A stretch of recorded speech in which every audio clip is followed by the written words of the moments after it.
Hi, this video is about scales and I will show you how to play comfortably, gracefully, and with ease at any speed.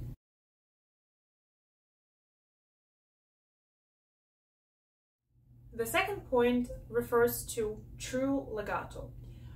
What do I mean by that? That's a little bit complex.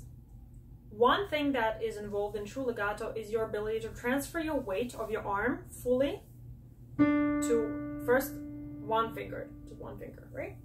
Then you give that weight smoothly, transfer it to the next finger without the break and without holding the previous finger over, because that's bad legato if it's like this. That's also bad legato. It's kind of non-legato because you release that weight and then you went again down. So true legato also it involves your ability to play a string of notes on one hand gesture, down, up. For example, like this. This one time down, slightly up at the end. 5 notes, or the whole scale.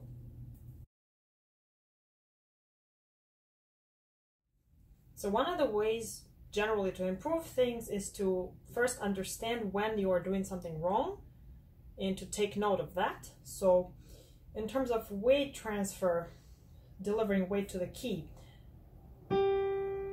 normally when we go down, you should transfer all the arm's weight here to the finger. If you're not sure whether you're truly feeling that weight or not, you can do on purpose, don't give it weight, do it as light as possible. So suspend all the weight here, press. If you don't give any weight, you're just very light. And then after the wrong way, do it the right way, correct yourself. Here it is. Now you can feel the difference, the contrast between no weight. Generally with no weight, your wrist will go up and down. With weight, no weight, weight. Even when I give weight, that moment you could see that my wrist is going down slight, even if it's slight. No weight, weight. See. And another way to check yourself whether you have weight or not is to do this circular motion on a key. And just to, make sure that your finger is holding on. This is heavy, meaning flexible, movable, and you're holding on to only with the fingertip. Here it is. All the weight here. And another way to improve giving the weight to the key and transferring it between the fingers is this exercise named after Gnesina, who invented it. She was a famous Russian pedagogue. It's where you switch fingers on the same key while you play the scale. So you can start, it's a pair of fingers, so you can start with 2 and 1. First, you're going to put 2, let's say C scale, C, you put 2, and then you replace it with 1 on the same key. Then you go 2, replace with 1, 2, replace with 1, and so on. So that movement of putting 2 fingers on the same key, it ensures that you're actually pushing it all the way down with all the weight that you have, meaning you transfer all the weight fully. You can't really avoid that. I mean, you could, technically, yeah, you could, but it helps. This exercise definitely helps you improve if you have shallow sound, meaning you're not delivering full weight. And of course, you can increase speed. I'm going to show you left hand, a different pair of fingers, so you can see it from this side. Let's say 3, 2.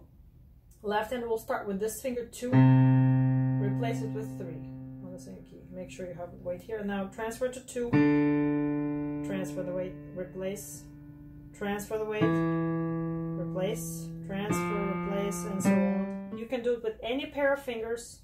For example, if you do a right hand, 5, 4, going this way. And if you want to also at the same time train the finger strength, what you can do is exaggerate this aiming motion up more, down, exaggerate the 4 if you want, and so on. 2, 3, 2, replace, replace,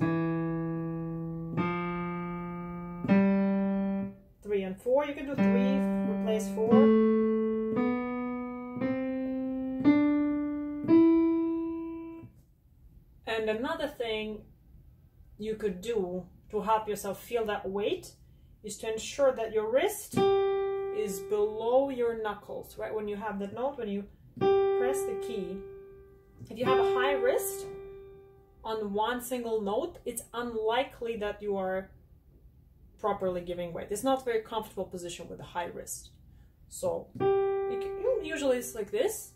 Don't go too low. For exercise purposes, you can't, if you are a person with a shallow tone, meaning you don't generally reach the full bottom of the key, you don't give all the weight, then you might need this exercise on purpose, just to go even more down with your wrist, just for an exercise. This is not a good position to play, not at all.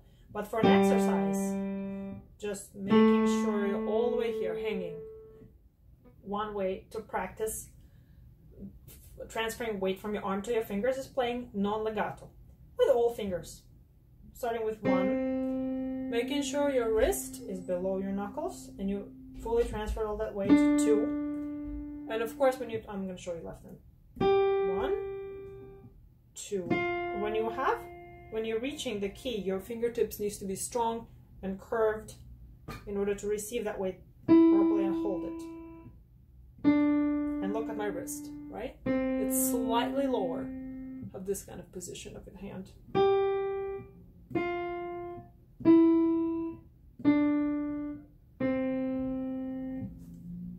And the same thing for the right hand. If you want to check yourself, do this. Slightly shake it. Relaxed wrist, relaxed arm, making sure that, yes, your hand has to keep the shape. Yes, can't get back. Right? The hand has to keep the shape, but your finger is strong, so your wrist can be movable, flexible, and your arm is heavy. So these are the main ways that I recommend to improve that weight, the giving of the weight to each finger individually, and to transferring the weight between the fingers to achieve smooth legato when you play the scale later. Once you have achieved the ability to transfer weight from finger to finger smoothly and fully, and you achieved the independence of each finger, then you can proceed to practicing your legato patterns. I would begin with small patterns of 2 notes first, with movement down on the first note, up on the second. Meaning wrist down, wrist up. A little bit right down, you're on the note, up. That ensures that you have one gesture for 2 notes. So when you have the scale, you don't do this. Then you increase it to 3 notes. Same down, up. And same with the right hand, 2 notes. Just practice like this first, a few times. Down and down. Between different fingers, 4 to 3 adjacent fingers here. And so on. The other way too. Making sure you fully transfer from this to this finger. Then do the thread of 3 notes. 1, 2, 3 on one gesture. Down and up both ways, because scales go up and down obviously. And then 4 notes, starting with 5. So 5, 4, 3, 2. 5, 4, 3, 2. And same here. And so on. And then all 5 notes, again on one gesture. Down, slightly up. And then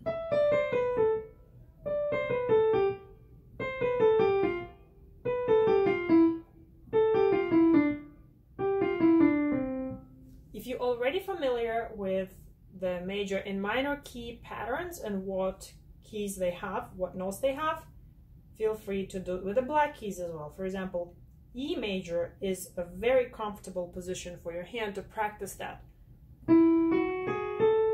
E major is E, F sharp, G sharp, A, B, and these 5 notes you can practice. Just those 5. you have to ensure that you don't have any leftovers notes, meaning you don't hold over the previous key. For example, like this. I held over a little bit. Like this, right? That's holding over. Even if it's for a split second, you can't do that. You need to remove as soon as you press. Full legato. I give it to the next note, and as soon as I gave, I remove my fingers. Same thing here. That's holding over, right?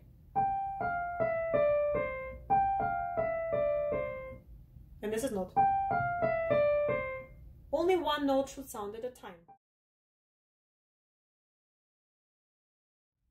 After this, what you can do is practice the pattern of fingers that you will use for the scale, which it would be for left hand, 5, 4, 3, 2, 1, 3, 2, 1.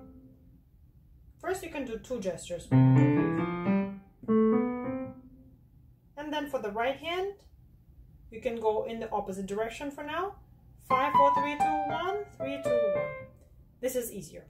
5, 4, 3, 2, 1, 3, 2, 1. It's going to be easier because when you go with a scale, you go over thumb. It's much easier than going under thumb for the beginners. And after you've mastered that one hand separately, then you can also practice your coordination and do it with 2 hands. 5, 4, 3, 2, 1, 3, 2, 1. 5, 4, 3, 2, 1, lift, 3, 2, 1. Now replace with this, 5, 3. Later when you play the scale, these fingering. When you go over, instead of 5, you're going to have 1 and 4 over. But for now, just this. And reminding you to put 5 on one gesture and then 3. Plus, while you do that, 5, while going down, already kind of switch in the air. That gesture of the thumb, it's already in the air, and you're preparing the 3 for the next note. 5, 4, 3, 2, 1, preparing the 3, 3, 2, 1. And the second stage, you can do that in the opposite direction. So 1, 2, 3, 1, 2, 3, 4, 5. And E major is a wonderful key. It's really the best to practice because it is symmetrical, meaning white and black key position is symmetrical even when you play opposite motion. So white key, black key, black key, white key, white key, black key, black key, white key, in both hands at the same time. Now 3 fingers and then 5. 1, 2, 3, 1, 2, 3, 4, 5. And as I said, E major is very easy to play with 2 hands, especially opposite motion because it's symmetrical. The other way around, again from E.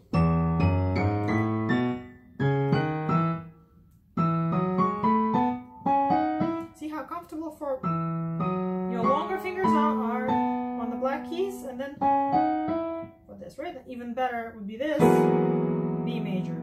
Let me just show you. B major has different fingering, so but at least you can practice playing 5, 4, 3, 2, 1 like this as 5 notes.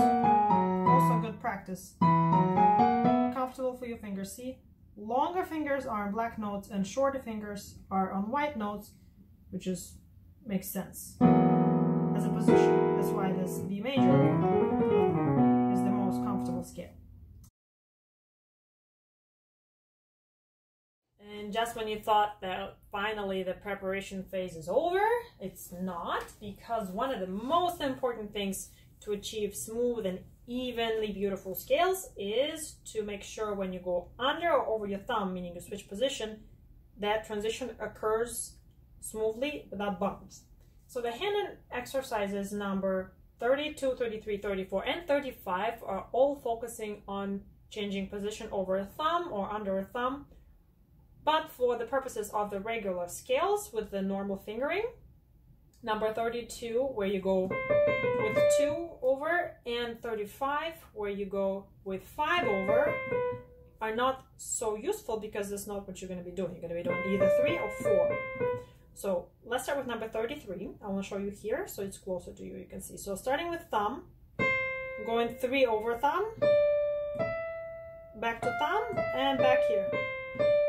So back and forth, and look, when I change, thumb is in high position. This is normal position. This is high position, used for arpeggios and scales to achieve the smooth line.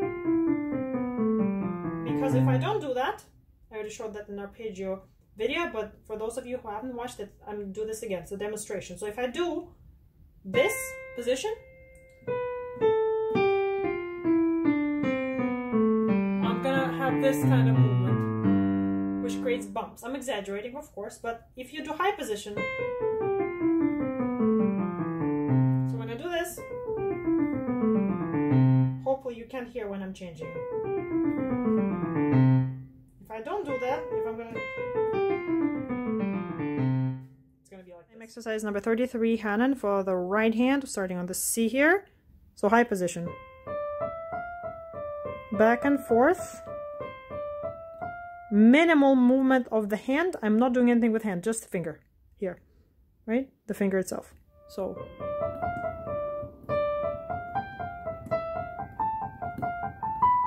And so on. See how high it is? Over here. Making sure my wrist is not moving like this. That's going to be bumpy. Exercise number 34. Very similar, but now we're going to go up to 4-finger and then we're going to switch. I'm going to show you from this perspective so you can see better. Here's my thumb. Right? Minimum, again, wrist is not moving up and down, only sideways a little bit. And make sure that your line is even, then you don't hear like this. So make it even. Think about the thumb being lighter, because if you don't think about it, it's naturally a heavy finger. Naturally, he has a lot of power. He's a little clumsy, so we're going to think about that ahead of time before you press it, that he needs to be lighter. So lighten up. Yeah. Even. So same, what I mean by even is the same volume for each note.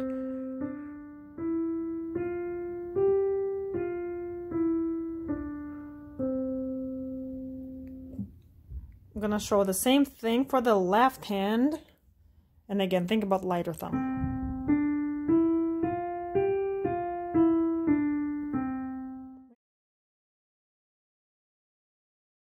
Another good exercise to prepare your thumb to be lighter and more flexible and more movable is Hanan exercise 37. You hold, well, any notes, you really doesn't matter. So he shows these 3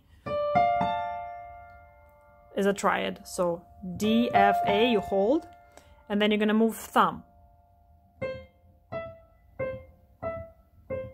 like this. Light and is independent. Not with the whole hand, not like this, right? This is bad, and the good is by itself. Boom. Light thumb. So, now he suggests go here to G.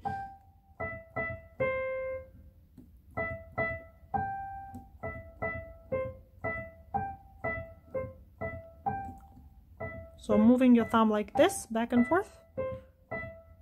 Same thing for the left hand. These 3 notes, B, D, F, and thumb is moving first like this. And the combinations you can practice your own. It doesn't have to be following exactly what he's asking you to do. Light thumb, like this. And again, reaching here.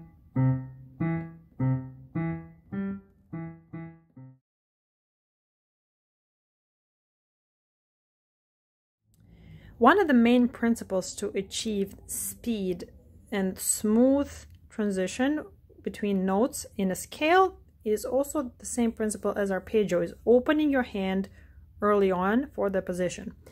How to practice that? So with the left hand, I'm going to show you. So you have, this is one position, 1, 2, 3, 4, 5. You play 1, 2, 3, 4, 5. The next finger you're going to be having is 3.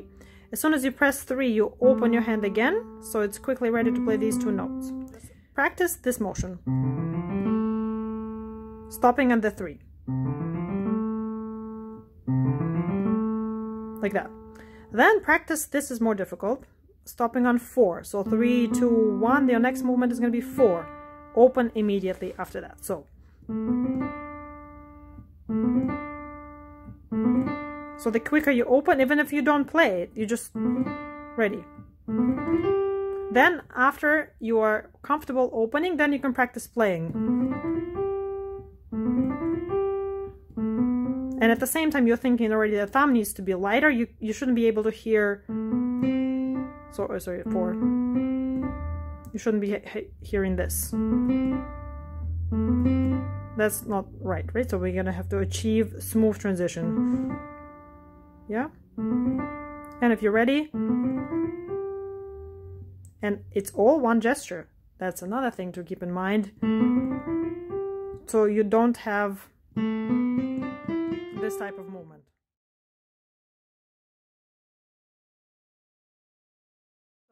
And then when you're comfortable, then you can practice hand-on exercise 38, or in other words, just scalar motion. He suggests on the white keys, but you can do it in any key if you're already familiar with the scale patterns of sharps and flats. So C major, one gesture, slowly. Another thing, when you play scale, make sure your fingers are not here. That will make sure that you don't have low wrist, because if you go here, your wrist is already lower and you don't have much support. Place your fingers closer to the black keys. That is also another general rule, that you don't want to be on the edge. This is normal position. The best comfortable position is this, even with this black key, for your fingers. For scales. For right hand will be harder here because you have to go under a thumb. And as I mentioned before, under is harder than over. And down the same way. And if you're ready, do it. E major is a good one.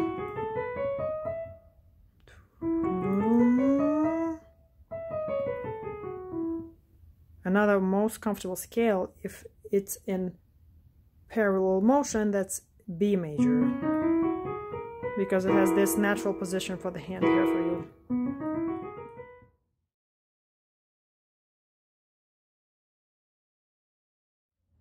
Once you're comfortable with thumb transitions, you can start growing your scale by adding more notes one by one.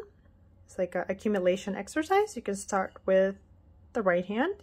You can do first 1, 2, 3, 1.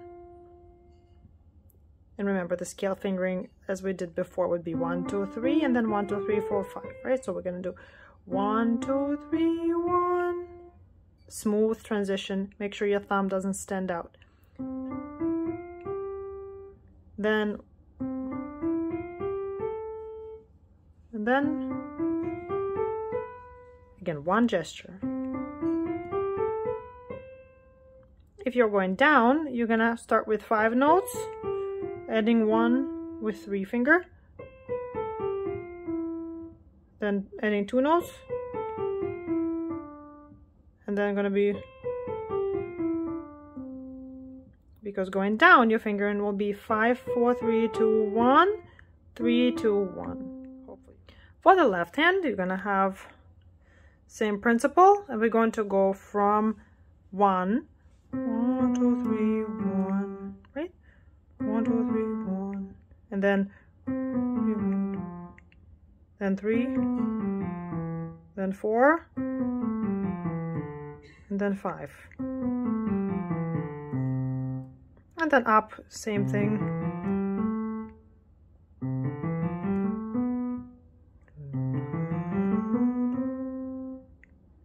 Right hand going down will have the same fingering as left hand going up.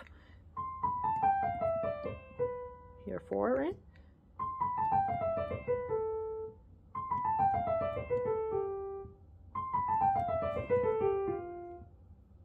And then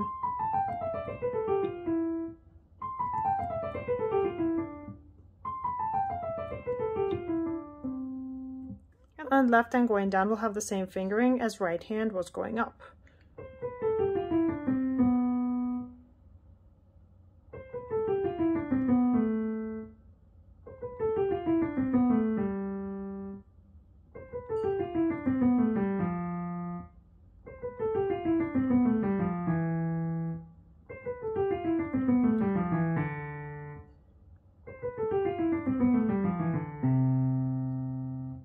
again on one gesture. So the more notes you learn to connect on one gesture, the easier it will become for you to play as one unit, or the whole scale. So you go down here, up here, right? So then it creates the energy also, because your gesture is uninterrupted. It's like this. And after these exercises, we are ready to move on to part 3, where we will talk about longer scales, faster scales, more difficult scales, and playing 2 hands together in parallel and opposite motion.